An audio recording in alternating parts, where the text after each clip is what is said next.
Hello, everyone, and welcome to another episode of the Resource Gatherer. I'm Justin. This is Cody. We're your co-hosts. We'll be talking about a cool topic this month as we sort of dive into another area that we both enjoy, which is tabletop RPGs / tabletop games in general, which will be the topic for this week's episode.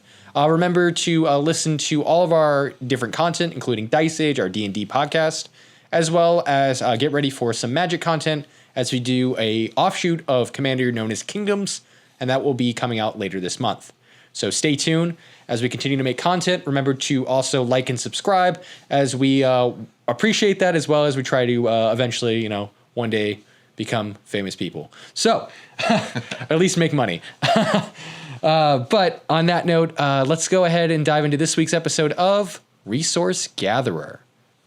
So, Cody, we've known each other for a few years now. Yeah. One of the things we haven't done together yet, and we were just talking about it, is play board games. So, my question to you, good sir, what is your favorite board game?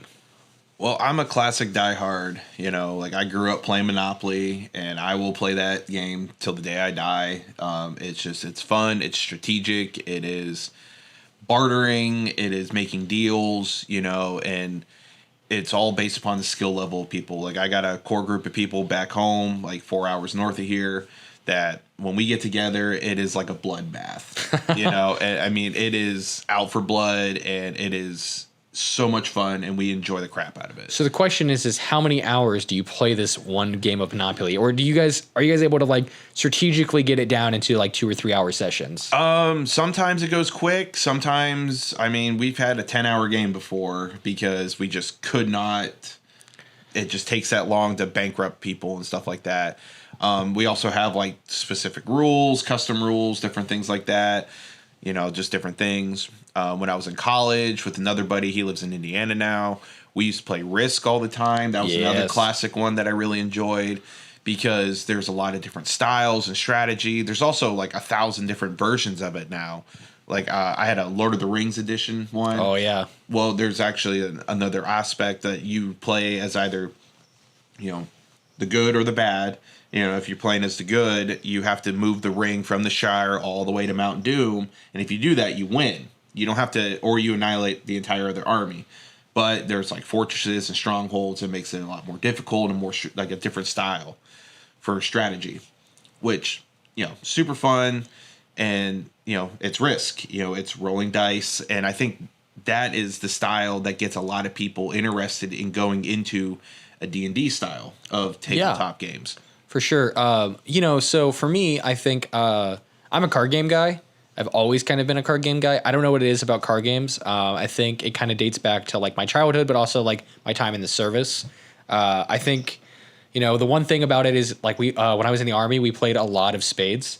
Okay. And then, so that we played euchre in the Air Force. Yeah. So, one of the coolest things was, I didn't know how to play spades before I showed up. And so then, the people that I worked with all showed me how to play, and I got really, really into spades. But because the thing is it's all about deception. Mm-hmm. And so my favorite games, when it comes to, politics style games, I really love playing games where I can kind of manipulate socially how I can interact with people. Mm-hmm. That's where when we're making we're going to be making Magic content this year. Kingdoms is an offshoot of Commander, which focuses on that sort of style. But we'll dive more into that later on. Essentially, when it comes to card games, I like to be able to interact with people and use my technical skills, which is why there's games like BS for the adults in the room. You definitely know what that means. For everyone else, it's a cool card game, but it relies heavily on manipulation of how you can try to interact with your players in order to sort of deceive them into getting your desired results. And that's what was it? If you like that style of game, there is a more comical version that you can play, with your family or your kids and different stuff like that.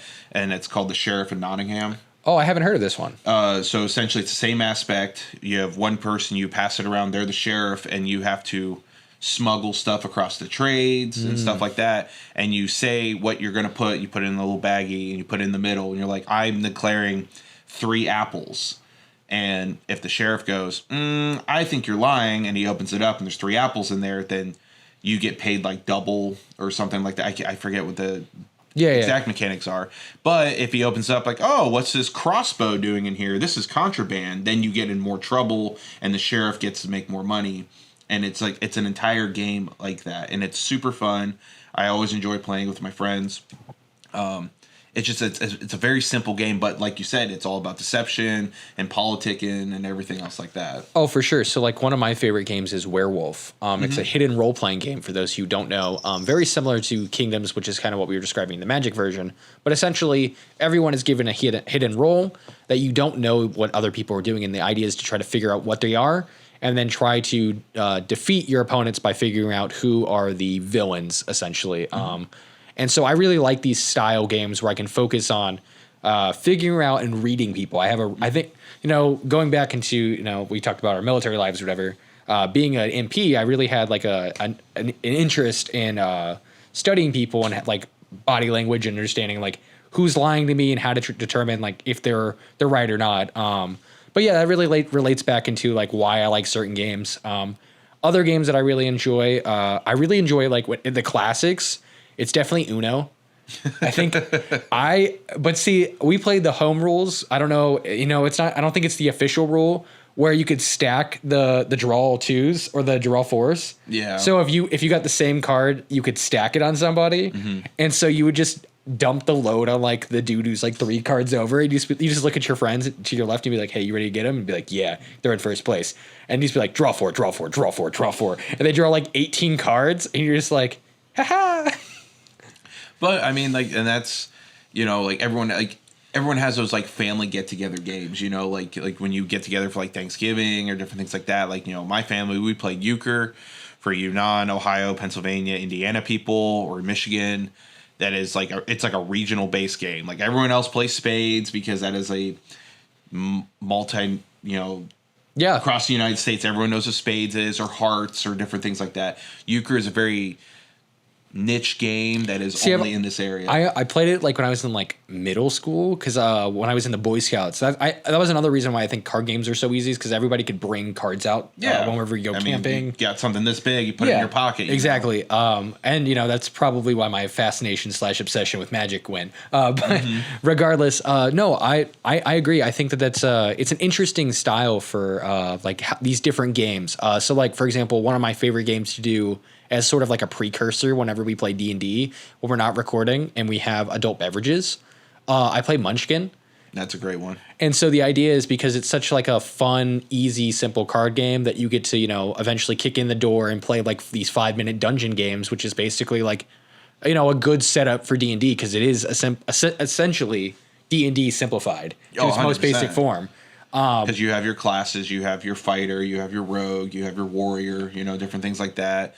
You also have your classic monsters, but they're always a fun spin on top of them. Exactly. And that's what I really enjoyed about Munchkin. The other thing that I really enjoy is if you're doing a sort of a drinking game, as you level up, you do a shot.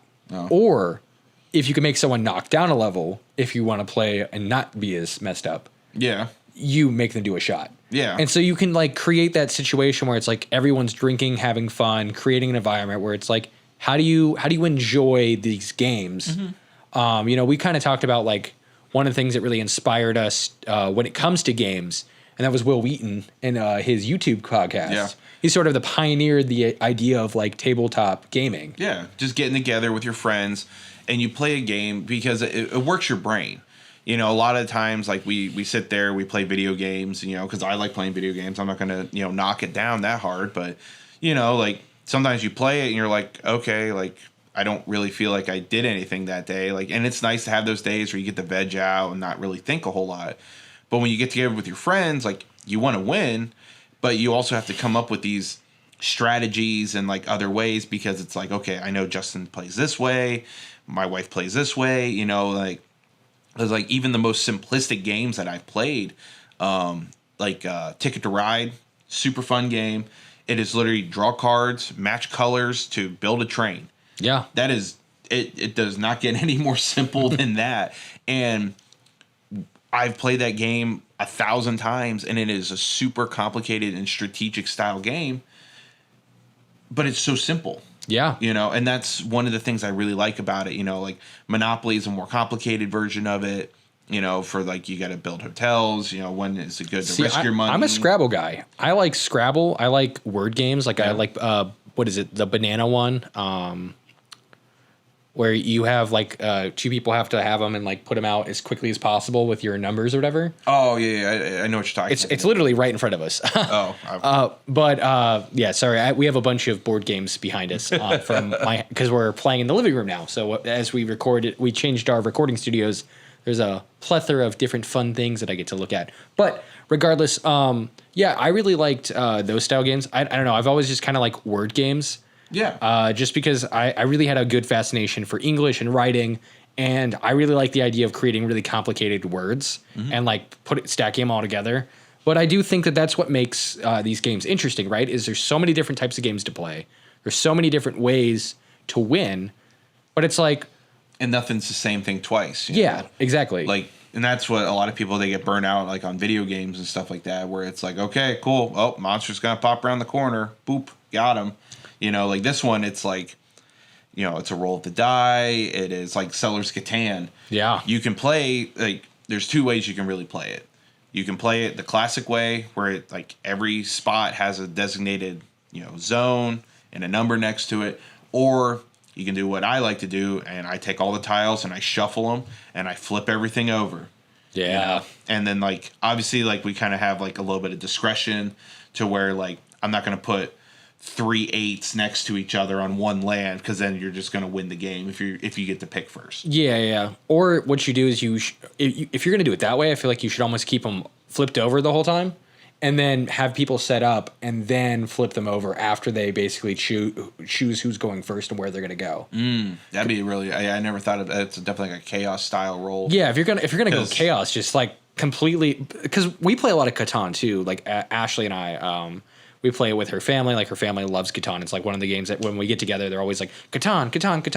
So when it comes to Catan, I agree. I think that, but Catan, like the other games I sort of said that I really enjoy playing, is a politics game. Yeah. Because it's like, okay, how do I convince these people to give me the resources I need while also ensuring that they don't just straight up win the game? Mm-hmm. And so it becomes a thing where it's like, hey, listen, I have 2 bricks. You have a wood. I really need that wood right now. Yep, because I got to build a road. Yep, that's the soundbite. Settlement or the I mean, then that's what I enjoy. I was saying that's a soundbite because, never mind. Oh, someone's gonna say something. Oh, it's okay. It's funny. But for all of those children out there, don't worry about it.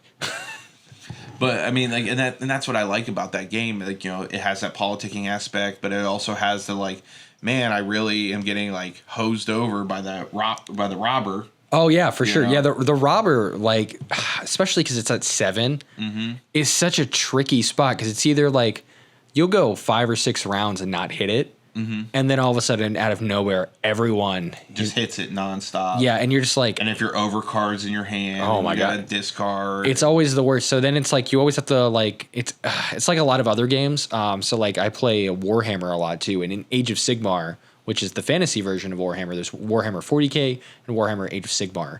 There's this thing called the double play, or the double turn. And essentially how it works is your opponent or you have the ability to have 2 turns back to back. It's not something that's found in 40K. And so whenever you're doing the strategic like battle game, it's very similar to like Risk, but like higher level stakes with a lot more complexities to it. Yeah, it's too much for my brain. It's a lot, but it is army on army battles. And the thing that I really enjoy about it is that you have to be strategic about that double play, because if someone were able to like say, hey, I'm going to get in here and then I'm going to get the double turn, you're like, crap, I'm not in position to where I can defend these guys if he gets to attack me first, and then also be able to claim my objectives. So it's the same way whenever you're playing like Catan or these other games where it's like, okay, how do I play? Do I play defensively? Do I play offensively? Or do I play a mix of both?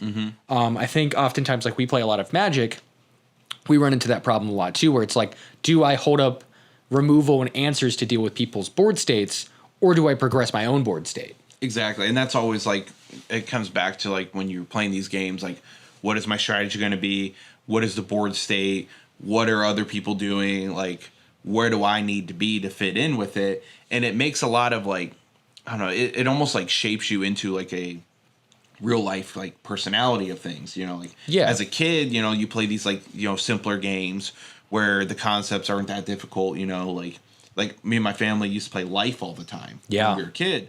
And, you know, my dad stressed the importance of me going to college because he didn't go to college, but in the game, he always went to college and he beat us most of the time. You know, as a kid, I'm like, oh, I'm just going to do this. I'm going to take this job, start off real quick, not have all this debt. And ironically, the debt was only $40,000 when I was a kid for going to college. Now it's like $40,000. That's a semester. Yeah, it's interesting how what type of board games we played growing up also shape us in the type of people that we are and how we interact with other people. For example, because I played a lot of strategy based games where it was based off of politics. You know, I'm always sussing people out, trying to figure out what their political styles are. Like figuring out like where they are of like their thoughts on like a specific thing that we're doing while we're playing or whatever, and being like, are they going to give me that extra card that I need in order to like beat them, or are they going to see that pattern or that line? I think the interesting thing about games in general, and you talked about video games in the beginning of the podcast. You talked about how it sort of creates this isolation. I would say the thought-provoking thing, there's different games for other people. Oh, yeah. Some people would say that, video games are more complicated in some ways. Regardless, what I think matters to me, and then, this is kind of what video games in the later editions of our lives, because obviously being younger, we didn't have access to the same level of community. It creates a community where you have to go out and interact with people. So, for example, when I moved, I talked about this before, the way that I made a lot of my friends was I went to a game store and I started playing games, and through those games and those interactions, essentially you just go to the same place, hang out there once a week, be that weirdo. Eventually people will like you or they won't, but regardless, they'll eventually at least accept you for who you are. And I think that's really what's important to like establishing adult friendships. I think the hardest part as being an adult is how do you make friends? Especially if you got to move or do something like that. Like I'm not from here. Justin's not from here. No. And it's that's how we met was like I had a big change in my life. I stopped working at this one job that sucked away like 75 hours a week from me.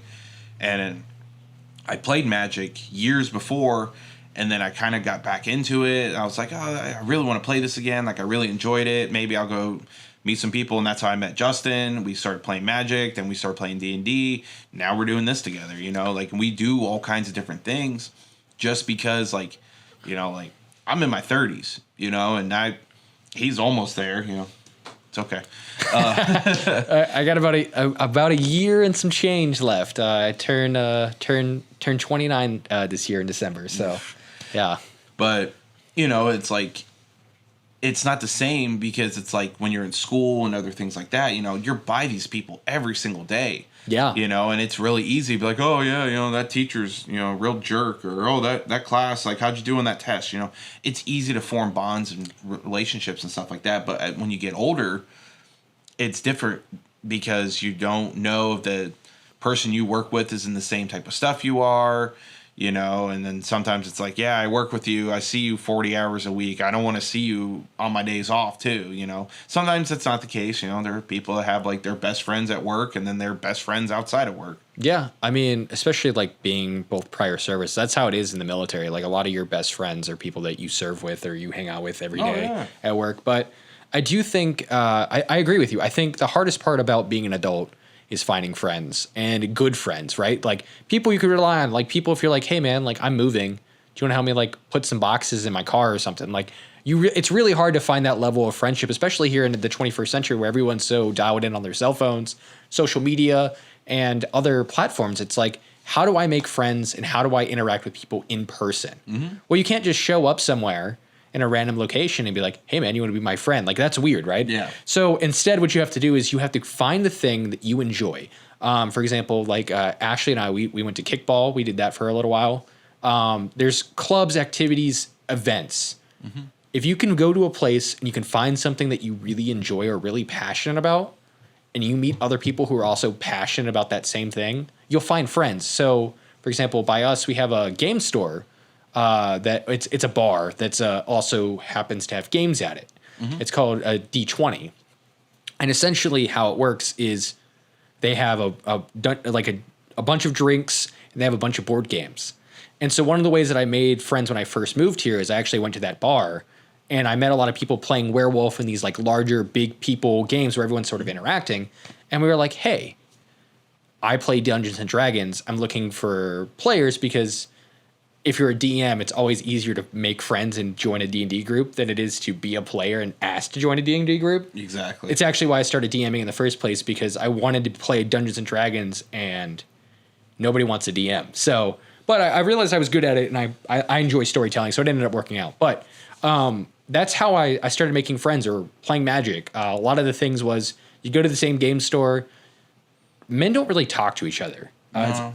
We don't like. I'll be honest with you, Cody. Like before we started doing these podcasts and started hanging out like regularly outside of the game store, I didn't know anything about you. Yeah. No. I mean, literally, I knew your name and that was it. And that was like our only interaction, because men don't. We can spend hours and hours near each other, associating with each other, and not know anything about each other. That is.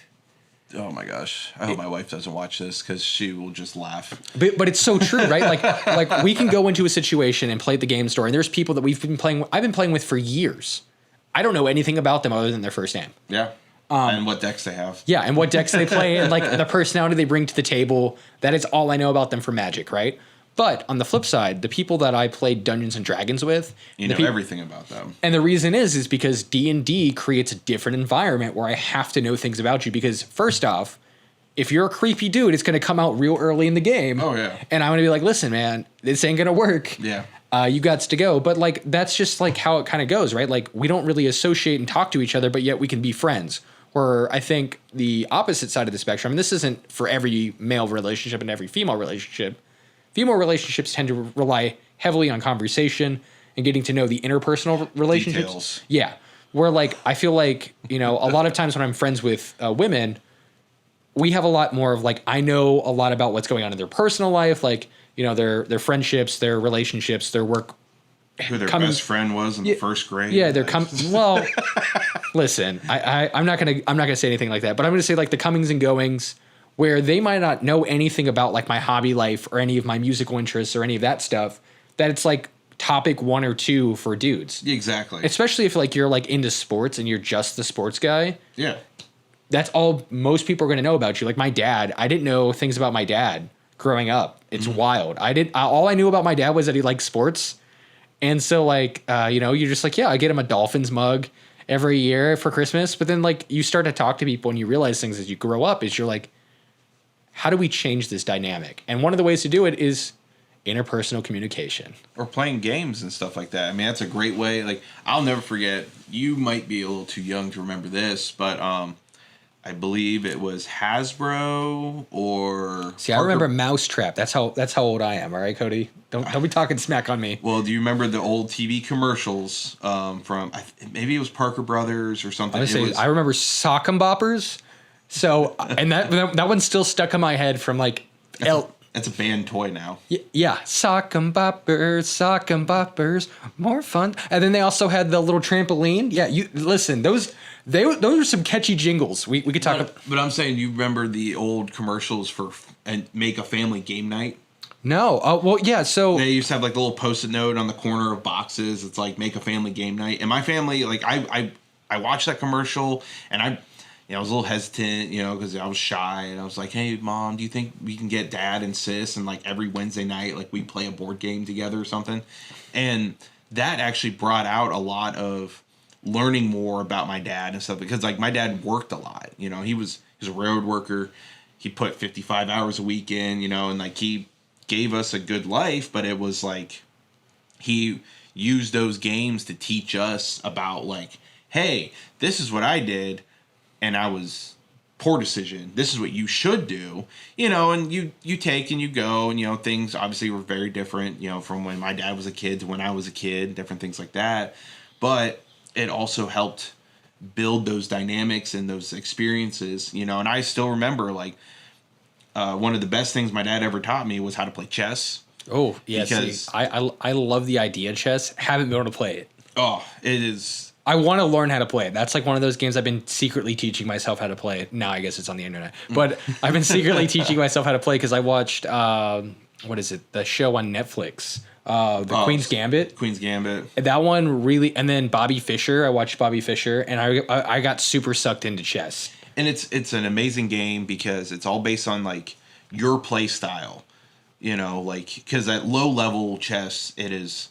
Are you an aggressive player? Are you a strategist? Are you, you know, you hold up and wait for an opportunity? Yeah, are you counterplays or are you going in for the aggressive moves or are you playing defensively? Like, yeah, and that's really why I like the idea of chess because it does play into the strategy of like what I really enjoy doing, which is like that's why I got into Warhammer because Warhammer was the same way. It's like strategy. How do you set up? How do you take down? And then you also have to think about the cool thing about chess. Is everyone starts the game on an even playing field. Yep. Granted, white goes first, but ultimately, it's an even playing field. Where Warhammer card games, there's very different strategy. Like depending on your strategies, like we'll even talk about Magic, right? Like there's definitely decks in Magic that I'm like that deck's definitely got a better chance of beating me than I have it winning in this particular matchup because I'm playing mill in a game where everyone has 100 cards. And they're playing recursion. Yeah, and they're playing like graveyard deck where they're like going to reanimate everything from their graveyard. It's like there's certain matchups where it's like, okay, it's not in your favor. And I do think that that's really one of the key elements that I think is really fun about these board games that we've sort of talked about. A lot of the elements of these games is the early stages of the game are fair. Yes. And so you were talking about chess. Like, what was your most favorite moment with your dad about playing chess that you kind of learned? Don't be scared. You know, my dad, if he plays against a defensive player, he will pick them apart. Oh, really? Because he is not scared to sacrifice the queen. He's not scared because his overall strategy, he was like, you can't win if you don't have pieces. That's true. He's like, the people that constantly are moving their king out of combat, they're essentially running away. He was like, they'll never win. Yeah. Because they're just too busy running instead of defending. Yeah. And he was like, this is kind of how life works. You kind of got to go after what you want. You know, you can't just be like, I tried, I'm going to run away now. So your dad was a red player. That's what I'm hearing. Oh, 100%. That's a Magic reference for anyone at home. But yeah, no, that's actually really interesting and cool that your dad was able to teach you like strategies and life skills through these games, and especially on a weekly basis if he was such a busy guy. You know, like for us, we had, you know, I had 3 other siblings that kind of grew up in the same house as me, so I was the middle child, and so it was a constant competition of like, and it was literal competitions. My sister and my elder brother. You know, they were always like competing for like, you know, because they were like big sports people. I'm not really a big sports guy. I was a classic nerd, guys. I was your classic introverted nerd, reading books at home by himself. But it's why I know so much random information about random everything. It's because I had Google and a laptop in middle school. I had dial-up internet till I was a junior in high school. Yeah, see, this is the difference. See, I had like a laptop in middle school, and I was able to like surf the internet, and like I had access to Google, so everything I ever wanted to know, I just constantly looked up, and I was just like, this is free information. And so I think when it comes to games, the biggest thing I think that's important to realize is, like everything else, like everything we kind of talked about, games give you relationships, right? Even though, you know, it might not be as in-depth as you'd like, or, you know, like we talked about with Magic, you do start to learn things about people that you might not have ever had, including ways to build further relationships that'll eventually grow into something bigger. So, yeah, I think games are important, and I think that that's where we're going to end tonight's episode of Resource Gather. See you guys next week.